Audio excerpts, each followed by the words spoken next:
Olá pessoal, aproveitando a disposição, para não perder embalo, vamos para mais um vídeo. Eu acho que vocês viram aí a capa desse vídeo, né? Eu coloquei lá uma imagem de uma Bíblia, livro de Enoque, livros teológicos, né? E alguns sinais ali.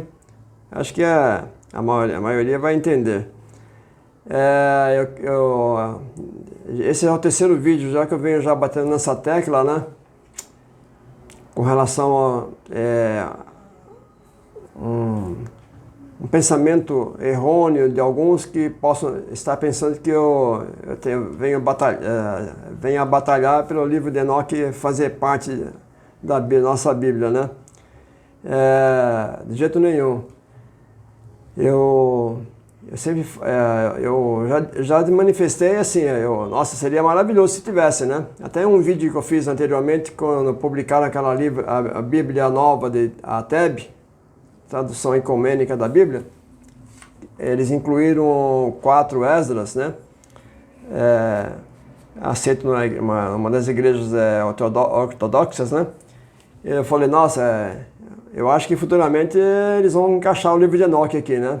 Claro que seria uma coisa muito complexa, porque até comentei já com várias pessoas, se a TEB, por exemplo, que eu acho que a Bíblia mais provavelmente tem essa possibilidade de encaixar o livro de Enoque, porque ela faz parte da igreja da Etiópia, né, ortodoxa etíope, e ela poderia encaixar normalmente o livro de Enoque, mas seria assim um trabalho muito complexo.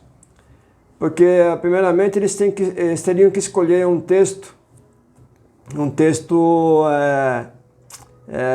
de uma tradução dessas que foram feitas, né, traduções acadêmicas e reconhecidas.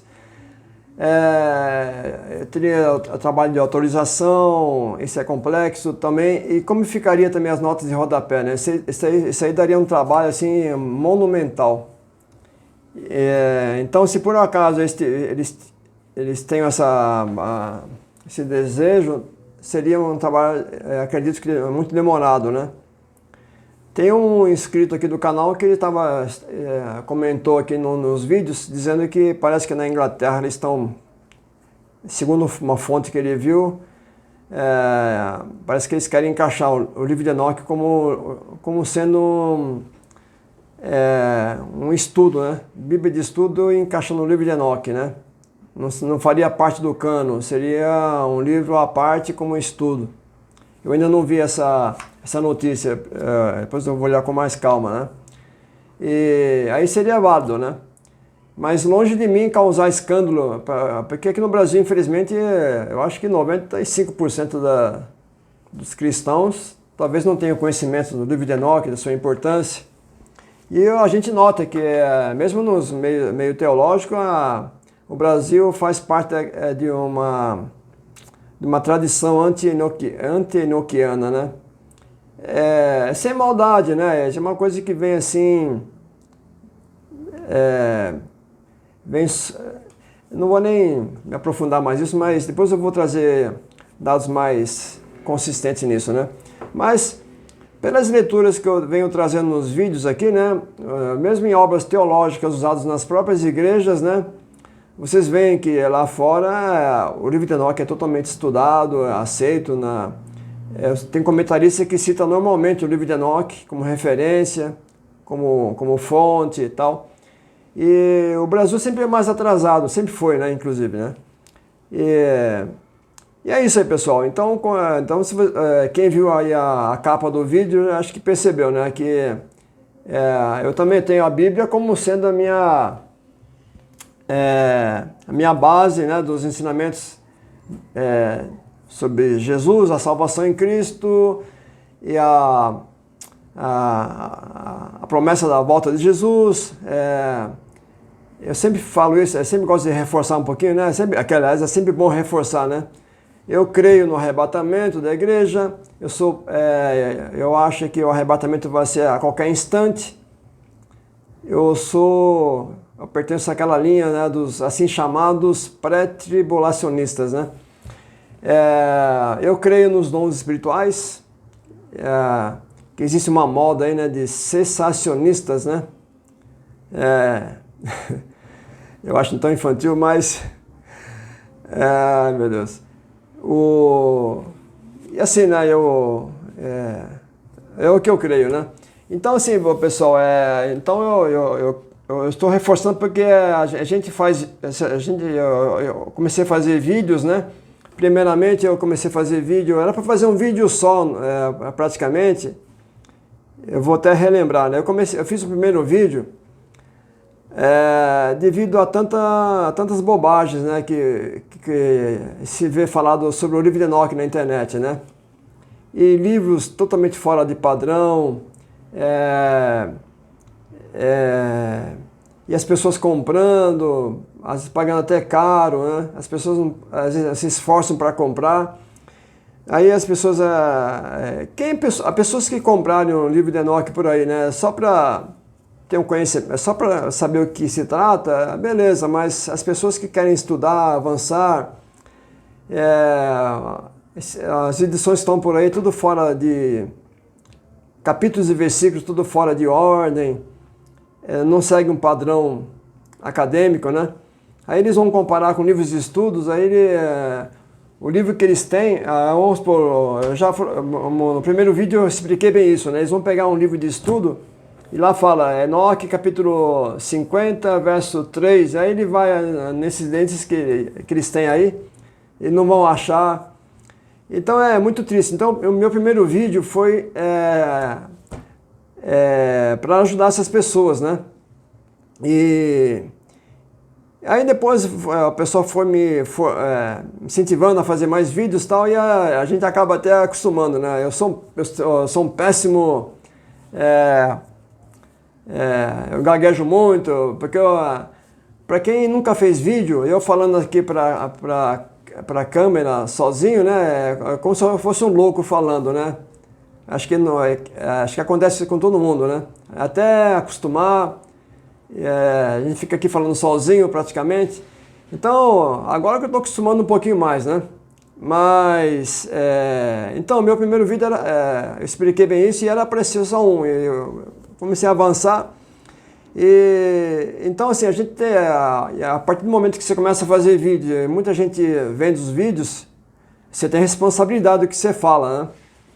Então, eu tenho ainda mais coisas de Deus, né? Então eu não quero de maneira nenhuma causar escândalo, né?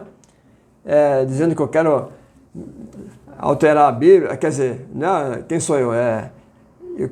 Que eu esteja promovendo uma rebelião para incluir o livro de Enoque na Bíblia, longe disso.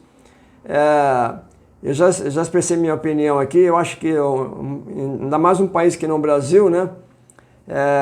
Onde já há tanta confusão, igrejas sendo abertas a cada 10 minutos, cheio de modismos e tal. Imagine se tivesse o livro de Enoque, se ele fosse acrescentado ainda agora, seria o caos, né? Nesses países pequenos, tradicionais, as coisas são diferentes, né? Mas o Brasil é um país muito grande, é complicado. Então, assim, eu acho que eu abordei umas questões assim, importantes com relação à Bíblia, ao livro de Enoque. Eu acho que ele é muito importante e eu venho mostrando isso nos próprios livros de teologia, né? Inclusive, se alguém um dia quiser me refutar, eu faço a questão que refutem a parte que eu citei, o livro que eu citei, porque eu nunca falo praticamente do que eu nunca afirmo praticamente nada, a não ser que eu tenha lido em algum livro, né? Mas qualquer crítica será bem-vinda.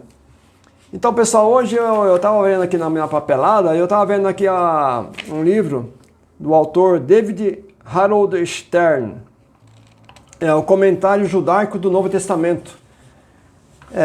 Esse David H. Stern, ele é um teólogo judeu. E, repetindo, Comentário Judaico do Novo Testamento. Aí ele falando aqui daquela passagem de 2 Pedro, né? e os anjos que pecaram, que há muito debate em cima disso. Então ele faz um comentário aqui dizendo o seguinte: anjos que pecaram são os Bnei Ha-Elohim, filhos de Deus, ou filhos dos anjos, Gênesis 6:2, também chamados Nefilim, anjos caídos, Gênesis 6:4. Eu venho sempre afirmando, né, que os Nefilim são os anjos caídos. E há uma como se fosse uma lavagem cerebral, não seria essa palavra correta, mas muitos vídeos na internet, quase a totalidade, né, colocam Nefilim como sendo os filhos dos anjos caídos. Não, mas os Nefilim são os próprios anjos caídos, né? Então ele fala, são os anjos que pecaram, são os Bnei Ha-Elohim, filhos de Deus ou filhos dos anjos, Gênesis 6:2. Também chamados Nefilim, anjos caídos, Gênesis 6:4, que caíram do céu, os quais tinham deixado a sua autoridade originária, conforme Judas 6, e possuíram as filhas dos homens, Gênesis 6:2-4. Mas agora eles eram espíritos aprisionados, a quem Deus colocou em calabouços sombrios mais baixos que o Sheol, para serem reservados até o juízo, em trevas, presos em correntes eternas para o juízo do grande dia, conforme Judas 6 também. Nessas descrições, aqui ele fala em hebraico, né?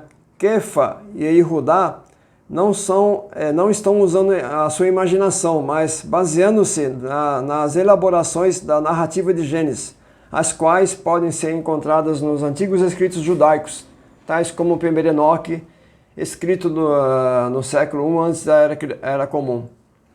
Aqui ele coloca um século antes de Cristo, mas já está, esse é 5 antes de Cristo. Então tem vários comentários aqui, mas eu vou ficar só nesse para não me alongar, né? Eu vou mostrar para vocês uma coisa que faz tempo que eu estou para mostrar. Nessa edição alemã do livro de Enoque, eu já mostrei no primeiro vídeo. Aliás, o primeiro vídeo seria bom que quem não assistiu, seria bom assistir, né? O autor aqui ele faz um gráfico sobre a hierarquia dos manuscritos, né, do livro de Enoque, né? E ele coloca aqui, faz uma pirâmide, né? O arquétipo, né? Que provavelmente pode ser hebraico, né? Depois ele faz a ligação, né, do arquétipo, né? Vem para o grego, para o aramaico. Do aramaico que saiu o antigo etíope. E do antigo etíope, do aramaico também saiu para o antigo etíope manuscritos etíopes, grupo 1 e grupo 2. E direto do arquétipo, né, vem um fragmento copta. Vem direto. Do arquétipo vem para o grego também, uma outra linhagem, né? E do grego nós temos os fragmentos, né? Os fragmentos gregos sinceros, Panapolitano, Vaticano, Oxirrinco, né? E do grego também tem uma variante que vai para o etíope. Então, depois vocês podem olhar com calma aqui. Está nessa edição do livro de Enoque. O autor é Zigbert Ulliger. Faz sempre que eu estou para mostrar isso aqui, né? Claro que depois eu vou fazer com mais. Vou fazer com um gráfico mais inteligível, né? E hoje eu vou aproveitar. Eu já tinha lido alguns trechos, mas eu vou reler com mais uma leitura mais extensa dessa obra publicada pela Annette Yoshiko Reed, pela Cambridge.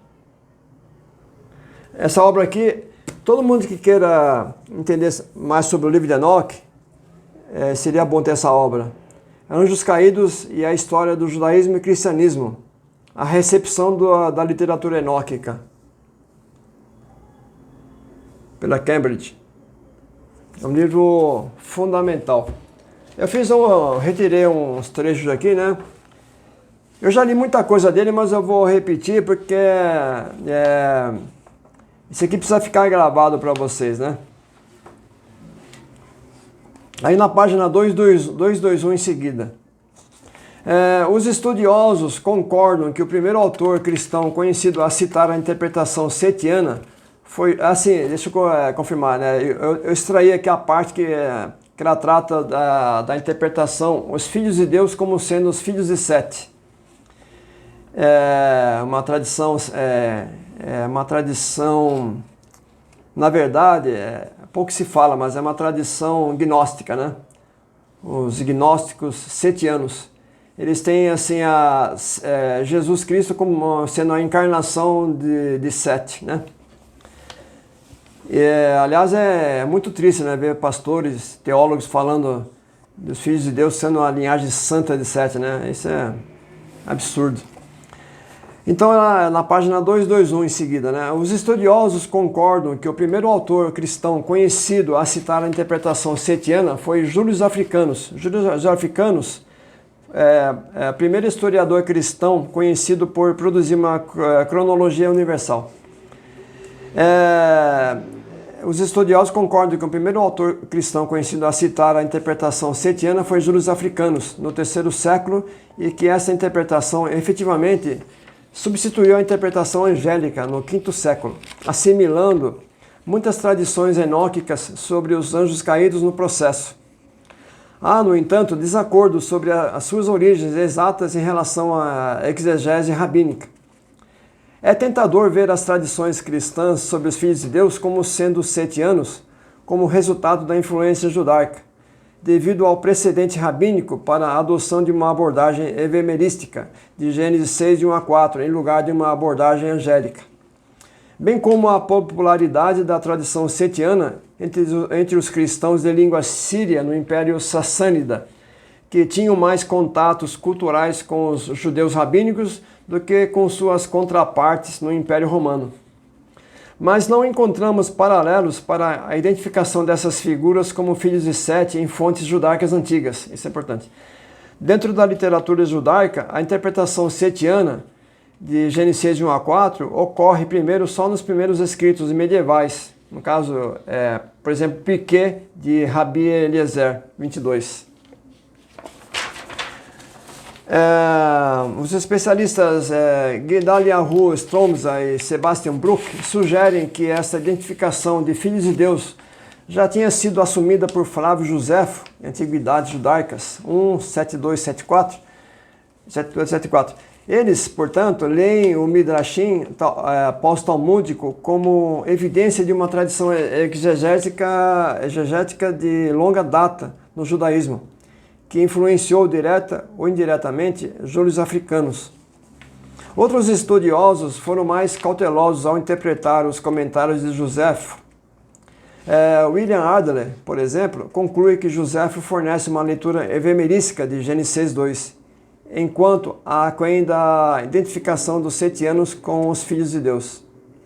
Africanos explica a identidade setiana dos filhos de Deus com referência à conexão genealógica de Sete com Cristo, pressupondo uma exegese de Gênesis 1:4 que lê os filhos de Deus em termos de filho de Deus.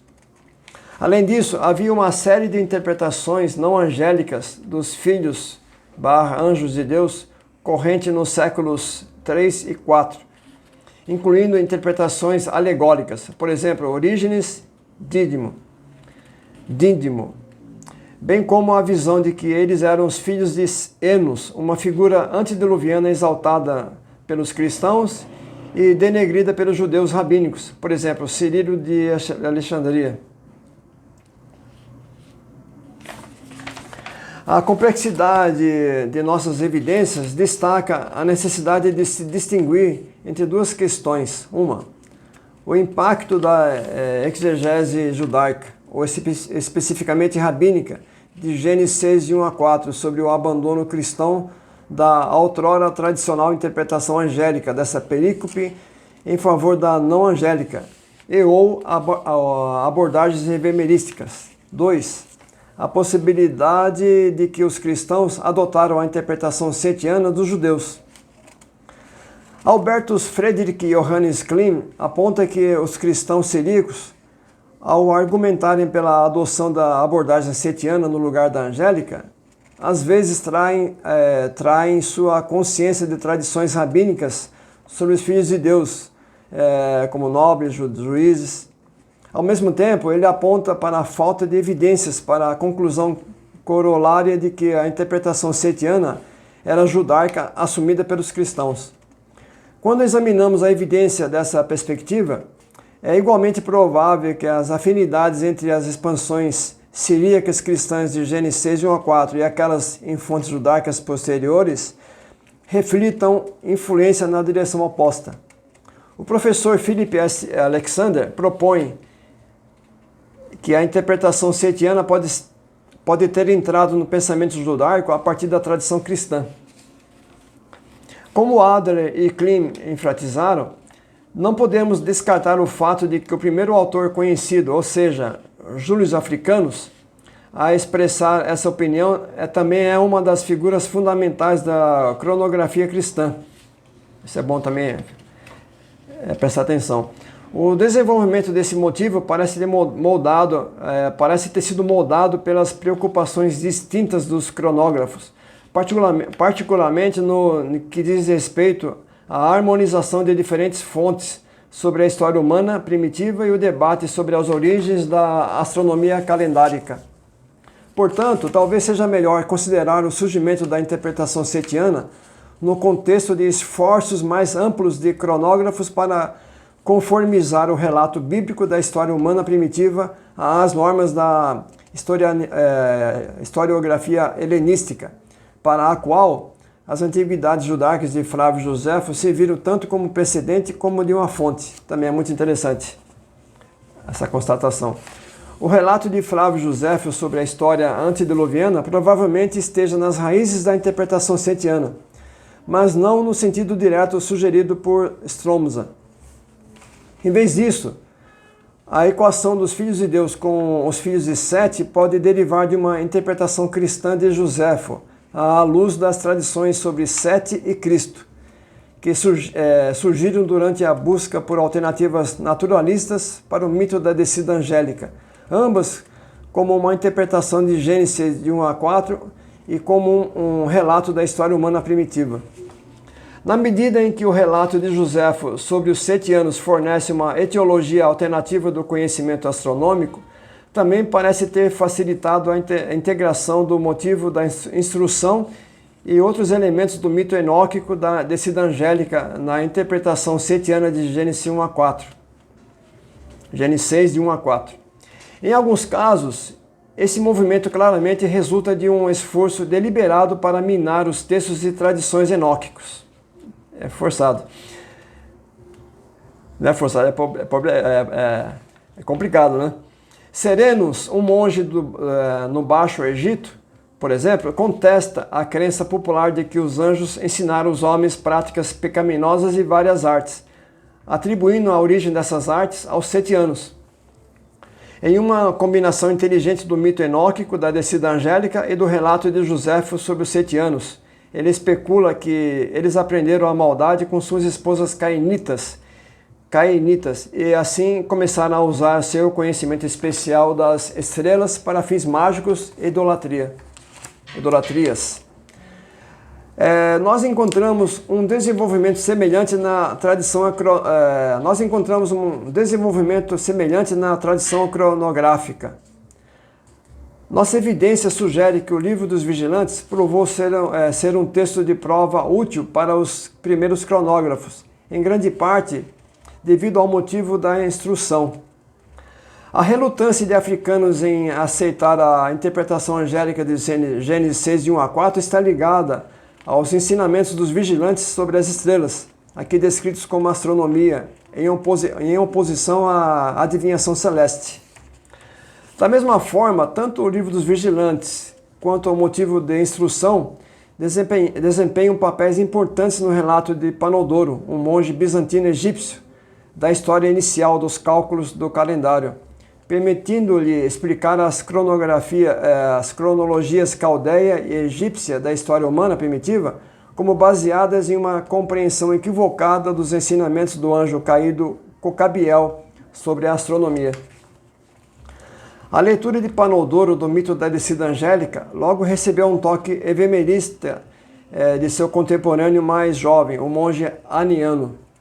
Contudo, trechos do livro dos vigilantes em ambas as obras continuaram a ser transmitidos na tradição cronográfica, mesmo apesar da afirmação do status apócrifo desse livro e do abandono do mito da descida angélica. Assim, nesses círculos escolásticos, o livro dos vigilantes continuou a impactar a exegese de Gênesis 1 a 4, embora de uma forma diferente, ou seja, como trechos curtos e no contexto de um discurso diferente e mais especializado, ou seja, cronográfico. Em virtude da influência de Aniano, a crônica de Miguel, o Sírio, um patriarca siríaco de Antioquia da Igreja Ortodoxa Siríaca, ele preservou uma curta passagem do livro dos vigilantes, no caso 1 Enoque 6, juntamente com uma ampla releitura de Gênesis 1 a 4, em que os vigilantes são confundidos com os setianos, onde Semiasos é identificado como o líder dos setianos que desceram da sua morada para o Monte Hermon para buscar esposas. Uma reinterpretação engenhosa de que provavelmente se encontra na raiz da tradição generalizada que os setianos eram moradores da montanha, considerando que os cainitas viviam nas planícies baixas. Embora cronógrafos bizantinos como Sincelos e Cedrenos também tenham preservado alguns dos mais longos excertos de Panodoro do livro dos vigilantes, eles também leram essas passagens em termos da interpretação setiana de Gênesis 1 a 4. Assim, Sincelos trata os vigilantes de egregori, um outro nome para os setianos, e Cedrenos acredita-lhes o ensino de suas esposas cainitas sobre os cosméticos, pedras preciosas, raízes, magia e astrologia. Tal como o impacto dos precedentes judaicos rabínicos na antiga história cristã da recepção do livro dos vigilantes, a natureza e o alcance do impacto judaico na exegese cristã de Gênesis 1 a 4 é um assunto complexo. A interpretação setiana de Gênesis 1 a 4 deve muito à Antiguidade de Joséfo, obra que foi preservada na Antiguidade pelos cristãos e não pelos judeus. Cristãos e judeus rabínicos tinham diferentes razões para rejeitar a interpretação angélica de Gênesis 1 a 4 e desenvolveram diferentes entendimentos sobre esses seres antediluvianos. No entanto, é significativo que eles concordassem sobre a impropriedade do mito enóquico da descida angélica e sobre a necessidade de se ver os filhos de Deus como seres humanos.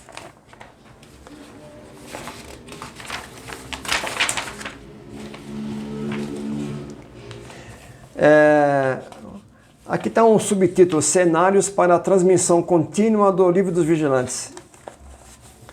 É a última parte.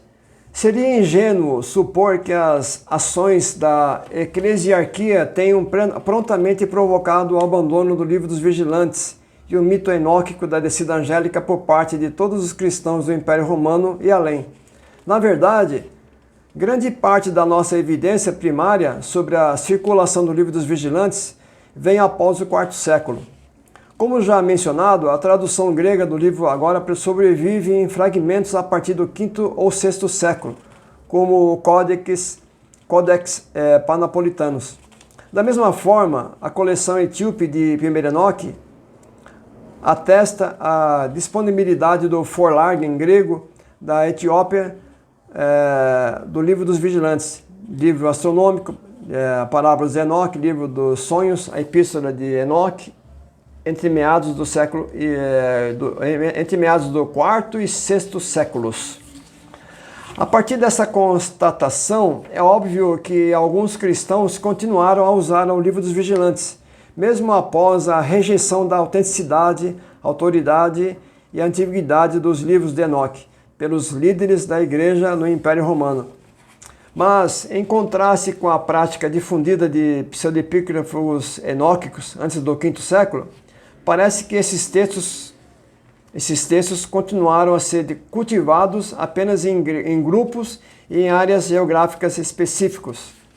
A Igreja Imperial não erradicou o uso da literatura enóquica, mas conseguiu compartimentá-la. Isso aqui é interessante.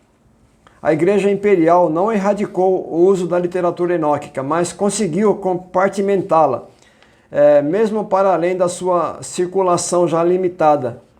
Os esforços de autores como Agostinho podem não ter instantaneamente purgado a cristandade de textos e tradições enóquicas, mas puseram em movimento uma série de acontecimentos que levou à eventual perda desses livros pelo Ocidente. Bom, pessoal, espero que não tenha sido cansativo, mas esse aqui é um conteúdo muito importante. Serve de vacina para muitas falácias que você vê por aí, né?